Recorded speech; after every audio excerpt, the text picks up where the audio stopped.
Last हमने हम आप उसके बाद बैठ ही जाएंगे, हम सवाल नहीं करेंगे। कुछ भी साफ साफ नहीं है अध्यक्ष महोदय। माननीय मंत्री, दो मंत्री खड़े होकर हमें संतुष्ट नहीं कर पा रहे हैं। हाईकोर्ट ने ठीक है दिसंबर महीने में रोक लगाया है, हम मान रहे हैं दिसंबर महीने में हाईकोर्ट ने रोक लगाया है, लेकिन आप जो डेटा दे रहे हो 2022 से लेकर 2024 तक का दे रहे हैं, और उस डेटा के अनुसार आप मान रहे हैं अध्यक्ष महोदय, उस डेटा के अनुसार ये मान रहे हैं कि 53,000 झारखंडी वर्कर हैं, 2 लाख गैर झारखंडी हैं। तो कैसे हम अपने आप को संतुष्ट कर पाएंगे? ना हम संतुष्ट हो पा रहे हैं, ना आज इस सत्य को घरों में बैठकर जो झारखंडी देख रहे हैं वो युवा संतुष्ट हो पाएंगे। इस प्रश्न का उत्तर मुझे पूर्व में ही प्राप्त हो चुका है, और चूंकि माननीय मंत्री महोदय नया प्रभार है, इसलिए मैं इनको इस कार्य के लिए विशेष दोष नहीं दूंगा, लेकिन ये काफी गंभीर प्रश्न है और उत्तर में इन्होंने स्पष्ट कह दिया है। चूंकि मैंने ये प्रश्न मांगा था कि झारखंड के लोग निजी उद्योगों में कितने बहाल हैं, तो इनका उत्तर था, विभाग का जो उत्तर हमें मिला है, जिसमें इन्होंने 2.5 लाख के आसपास बताया कि इनके पे रोल में नामित है, जिनमें मात्र 53,000 झारखंडी है।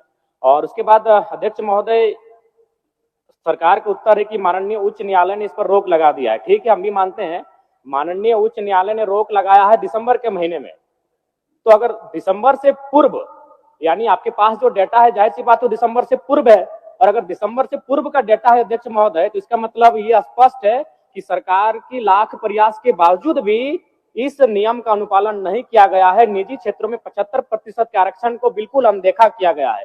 इसलिए मेरा सीधा सवाल यही होगा कि अगर जिन निजी कंपनियों ने आपके इस नियम का अनुपालन नहीं किया, क्या आप उस पर कार्रवाई करने का पक्ष रखते हैं? माननीय मंत्री। अध्यक्ष महोदय, चूंकि उच्च न्यायालय ने इस पे रोक लगा दिया गया है, और जो माननीय विधायक जयराम माथुर जी का सवाल है, सवाल वाकई में लाजमी है महोदय कि इन्होंने पूर्व की बात किया है, तो महोदय हम जांच करा लेते हैं।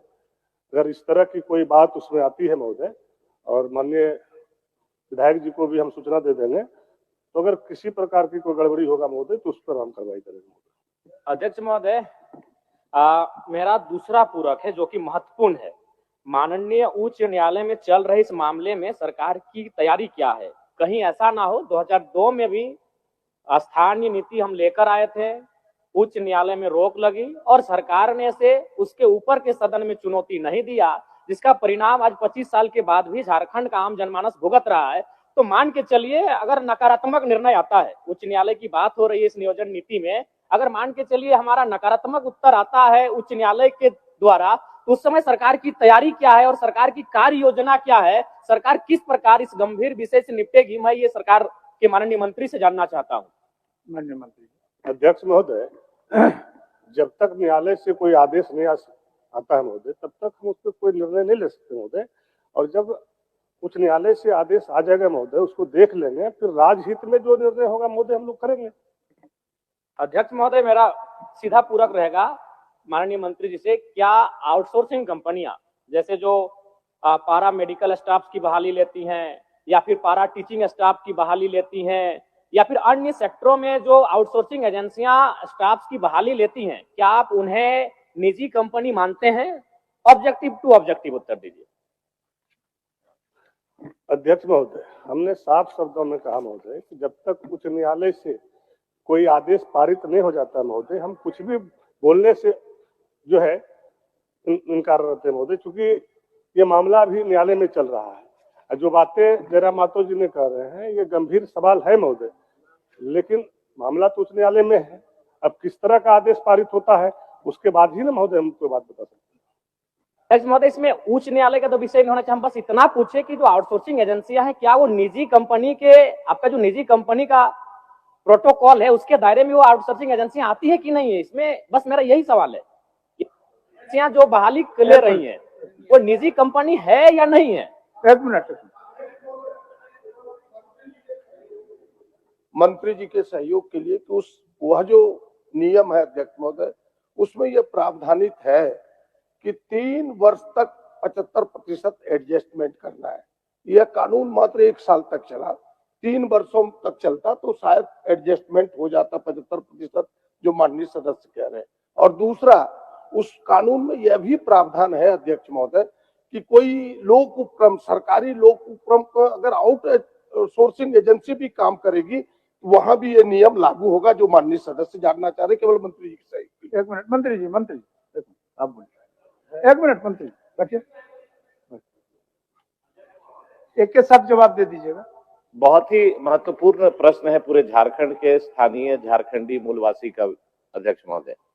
माननीय सदस्य जयराम भाई का यही है चिंता कि जो अभी एजेंसी मैन पावर जो रिक्रूट कर रही है सरकार के अधीन, क्या वो एजेंसी को आप निजी कंपनी मानते हैं, हाँ या ना?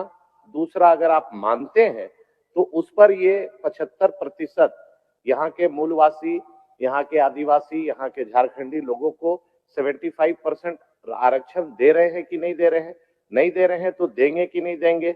और तीसरा कि जो आपने ढोल बजाया कि 75% यहाँ के निजी क्षेत्रों में काम करने वाले को, झारखंडियों को नौकरी मिलेगा, हाईकोर्ट में आपने ऐसा पॉलिसी बनाया कि टर्न डाउन हो गया, तो आप ऐसा क्या पॉलिसी बनाएंगे जहां पर झारखंड के नौजवानों को रोजगार में प्राथमिकता 75% मिले? चलिए आप एक मिनट।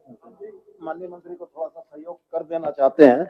कारण यह है कि हम और माननीय सदस्य प्रदीप यादव जी समिति के सदस्य थे, जिस समिति ने अध्ययन के उपरांत इस निजी क्षेत्रों में 75% भागीदारी को सुनिश्चित कराया था। 2-3 विषय आए। एक विषय माननीय सदस्य नवीन जायसवाल जी का आया। हरियाणा में इन्हीं की सरकार, मनोहर लाल खट्टर जी की सरकार थी, वहां भी ऑनरेबल हाई कोर्ट ने स्टक डाउन किया इसी 75% आरक्षण के मुद्दे को। दूसरी बात जो चीजें हरियाणा हाई कोर्ट ने हरियाणा के लिए लागू की, ऑनरेबल हाई कोर्ट झारखंड ने झारखंड में लागू किया, प्रक्रियागत है, जो निर्णय आएंगे।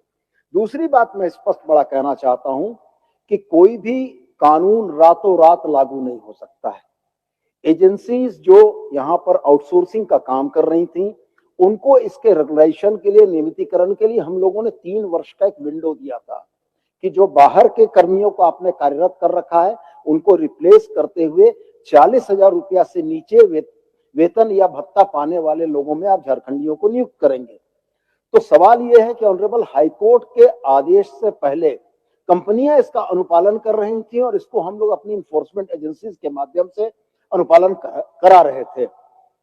माननीय उच्च न्यायालय का न्यायाधीश जब इन बातों को भी रोकता है तो आउटसोर्सिंग कंपनी में भी इन चीजों को लागू कर पाना संभव नहीं है, क्योंकि यह न्यायाधीश का उल्लंघन होगा। और जहां तक रह गया सवाल आउटसोर्सिंग कंपनियों के निजी होने का और नहीं होने का, तो वास्तव में वो तो निजी कंपनियां हैं ही, लेकिन यह कानून उन पर इसलिए प्रभावी नहीं है कि न्यायाधीश ने हमारे हाथ बांध रखे हैं। मान्यवर।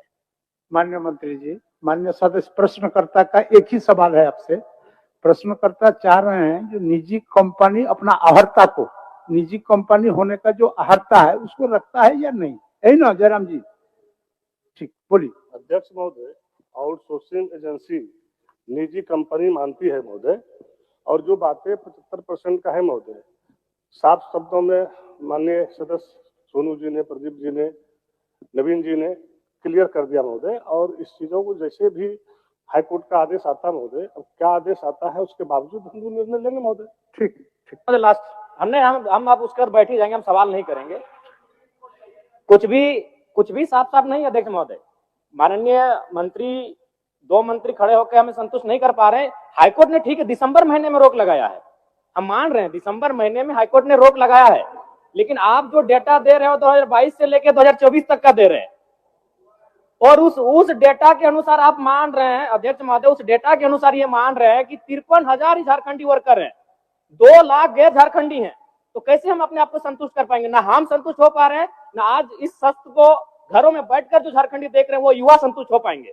आप खुद मान रहे हैं, आप कह रहे हैं कि आपके पेरोल में 2,40,000 वर्कर नामित हैं, जिसमें मात्र 53,000 झारखंडी है। तो हम कैसे संतुष्ट हो पाएंगे?